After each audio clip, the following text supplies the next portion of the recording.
Okay, item fighter dah. Next. Nak mana dulu?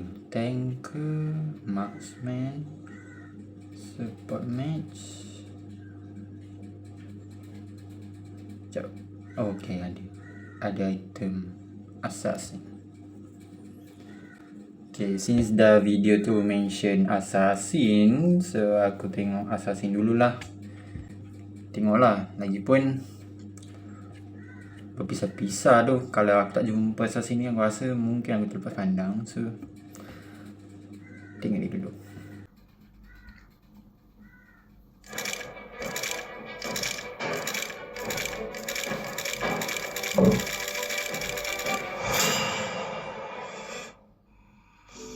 Halo guys, balik lagi di channel Charles Studios. Ya, setelah beberapa hari kita nggak ngonten, akhirnya hari ini gue sempet buat upload konten lagi ya. Memang akhir-akhir ini gue lagi sibuk-sibuknya buat ngurusin banyak hal nih. Tapi hari ini pastinya kita bakalan terusin pembahasan yang udah sampai part terakhirnya. Pembahasan item late game. Kalau kata orang-orang, save the best for the last ya. Dan the lastnya kita ini ada di pembahasan item late game buat hero-hero yang punya role assassin. Role yang cukup penting dan harus kalian pahamin tentunya. Oke, biar nggak lama-lama lagi, kita langsung masuk aja ke pembahasannya. Let's go! 14 kan. Seperti yang kalian tahu, Assassin ini bisa dibilang salah satu role yang hampir muncul di setiap match, dan di setiap kemunculannya, para Assassin ini selalu jadi core atau inti serangan dari timnya. Walaupun sempat ada meta baru kayak Assassin sebagai set lane, bahkan tank, tapi posisi core yang artinya bakalan ngacak-ngacak lane plus jungle tetap jadi the best position buat para hero-hero asin-asin ini guys. Jadi core ini tentunya bukan tanpa alasan ya. Selain punya damage yang tinggi, mobilitas bagus sama skill escape yang bikin para Assassin ini susah banget buat dibunuh, pastinya jadi salah satu aspek yang diperhitungkan kenapa para assassin ini dijadiin ujung tombak dari sebuah tim. Ada dua hal yang bikin assassin bisa ngebawa tim ke kemenangan secara cepat ya. Yang pertama pastinya pilotnya bos. Kalau pilotnya mantap, para assassin ini bakalan jadi hero super licin yang nggak bisa ditangkap dan bakalan jadi hero yang ngeri banget karena pastinya tiap assassin ini muncul, tim musuh bakalan ada aja yang meninggal. Dan hal kedua yang bikin assassin ini jadi ngeri itu pastinya, dengan kemampuan yang mantap ini, para assassin bakalan ciptain efek snowball. Artinya makin gendut, makin pedes, dan makin sakit sampai bikin si assassin ini ninggalin hero-hero lain dari segi build sama level. Otomatis udah enak aja nih gamenya sampai akhir. Nah, yang jadi masalah itu, kalau kondisi snowball ini nggak dimanfaatin dengan baik dan para assassin ini nggak main secara objektif. Udah keenakan kan? Damage menang, segalanya menang, kumpulin aja kill yang banyak. Ini yang biasanya jadi masalah guys. Assassin yang fokus ngejar damage dari awal match sampai itemnya kekumpul semua, itemnya itu bakalan stuck mentok di item ke-6 kan? Keenakan ngekill lari sana-sini naik turun, bakalan bikin perlahan-lahan item para musuh mulai jadi juga. Biarpun mati terus, tapi kalau nggak langsung di end, otomatis kondisinya ini bakalan nggak enak. Yang akhirnya berakibat fatal buat si assassin itu sendiri. Di sini yang bikin terciptanya yang namanya kondisi late game. Di kondisi late game ini biasanya kayak yang kita tahu, damage dari para damage dealer musuh si assassin udah pasti pada sakit, plus defense dari tank dan fighter musuh juga pastinya udah tebel-tebel. Di sini masalah mulai timbul. Ngejar damage dealer udah makin susah karena di late game udah pada main ngumpul-ngumpul. Sedangkan assassin itu biasanya mainnya culik-culikan guys. Gak begitu oke kalau dipakai main teamfight. Ini udah jadi masalah umum dan pastinya para player assassin udah paham banget kan. Dan disinilah item late game bakalan bekerja guys. Permasalahan pertama, item jungle itu termasuk item keramat yang harus dibawa sama para assassin. Kalau nggak dibawa, retribution mereka nggak bisa dipakai buat ke musuh. Beda sama MM yang boleh jual item jungle-nya, para assassin ini gue saranin buat jangan jual item jungle-nya. Karena assassin yang notabene nyerang dari jarak dekat bakalan lumayan butuh kemampuan ngasih efek slow sama efek-efek lain dari retribution ke hero musuh. Yang terpenting sih efek slow-nya ya. Jadi si hero serangan jarak dekat ini bisa ngedeketin musuh yang nyoba buat kabur. Ditambah lagi, kalian jangan lupa, kalau item jungle itu bikin damage retri jadi lebih sakit.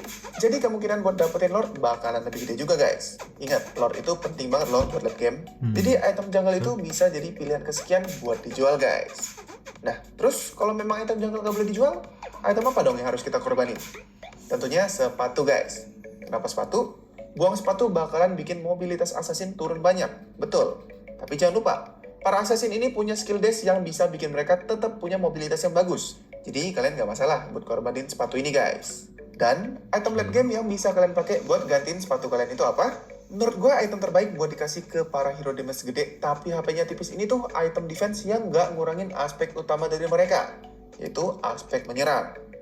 Yang pertama, Queen Swing. Ini item yang kalau diperhatiin pastinya dipikir item defense kan? Karena posisinya ada di kelompok item defense kan? Betul, item ini ngasih kalian 900 HP tambahan yang bikin para asin-asin ini jadi lebih alot. Plus ada pengurangan 30% damage yang kalian terima kalau kondisi HP kalian ada di bawah 40%. Tapi item ini nggak sekedar ngasih defense doang guys. Karena item ini juga ngasih peningkatan 25 physical attack sama efek lifesteal sebesar 40% kalau HP kalian ada di bawah 40% tadi. Jadi selain ngasih pertahanan, item ini juga ada efek peningkatan damage sama lifesteal juga.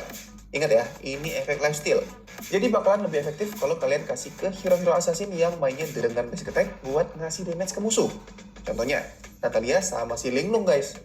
Natalia udah jelas, setiap yang hilang itu perlu yang namanya pakai basic attack buat ngasih damage. Ditambah, basic attack-nya juga bakalan makin sakit kalau nyerang dari belakang kan? Di sini udah jelas, kalau Natalia itu walaupun tipe hero ngilang-ngilang dan main pakai skill, tapi dia ini tetap assassin basic attack. Terus si Linglong ini, skill 2-nya yang nusuk ini termasuk jenis serangan basic attack. Jadi efek lifesteal dari sayap Alice ini juga bakalan ngasih pertahanan yang bagus buat si Linglong ini guys. Apalagi kalau ultinya udah dibuka, terus nusuk-nusuk pakai skill 2-nya, otomatis kalian bakalan dapetin regen yang lumayan kencang kalau HP kalian ada di bawah 40%. Kalau yang nggak main basic attack kayak Tante Lancelot, Hayabusa, dan teman-teman, kalian tetap bisa dapetin serangan sama pertahanan yang lumayan oke dari item kurang terkenal Rose Gold Meteor. Ya, pedang yang satu ini emang nggak terlalu banyak peminatnya ya. Padahal item ini tuh oke banget loh. Soalnya kalau kalian udah kepepet dan HP kalian udah ada di bawah 30%, kalian itu bakalan dapetin shield selama 3 detik.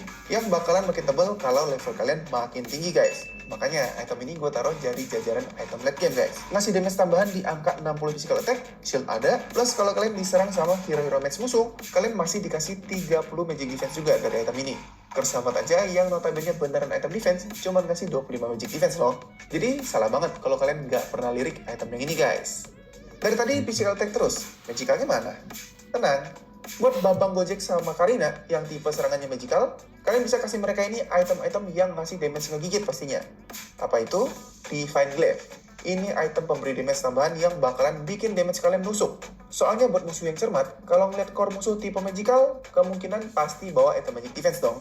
Contohnya kayak Rose Gold Meteor tadi yang bikin damage dari assassin magic damage kalian jadi kurang berasa. Makanya kalau kalian temenin sama item ini, otomatis kalian bakalan ngangkat damage dari hero kalian juga guys. Kunci utamanya cuma satu, ciptain momen yang pas, kalau musuh udah keculik, kemungkinan buat menang pasti juga naik. Bahkan, kalau kondisi kalian agak ngeri-ngeri keculik, Babang Gojek ini boleh kalian kasih glowing mode juga loh guys, buat ngepok-ngepok pakai skill 2-nya. Karena item ini bakalan ngasih efek bakar sebesar 1% dari maksimum HP musuh selama 3 detik. Kalau kenanya 2 kali, berarti efeknya naik jadi 2%. Selama 3 detik, jadi ngurangnya sekitar 6% HP musuh. Gampang banget kan buat Gusion? Tinggal lempar pisaunya maju, terus di-Q-Q-in balik, udah pasti dapat 2%. Ini kalau kondisinya kurang menguntungkan dan kalian takut keculik ya. Kalau kalian fast hang ya mendingan ambil damage gede dari Divine Glaive tadi guys. Atau kalau yang pengen berasa agak tebel, item Blood Wings juga bisa banget jadi pilihan buat para assassin tipe magical. Ini item yang juga termasuk jarang dilirik ya. Alasan utamanya pasti karena item ini mahal bos. Tapi di late game apalah arti gold? 3000 buat dapetin 150 magic power sama lebih dari 500 HP tambahan dari item ini. Kenapa enggak kan?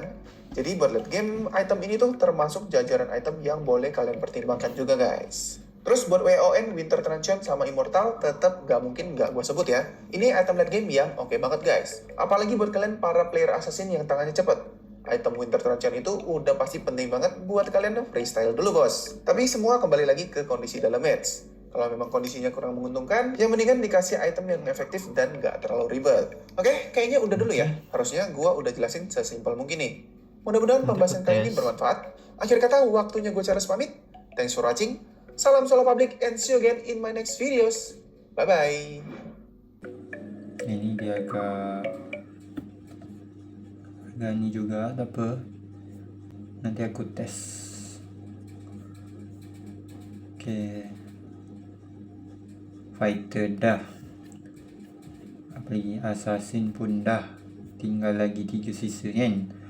Tank, marksman dengan ni support ataupun mage. Which one nak tengok dulu?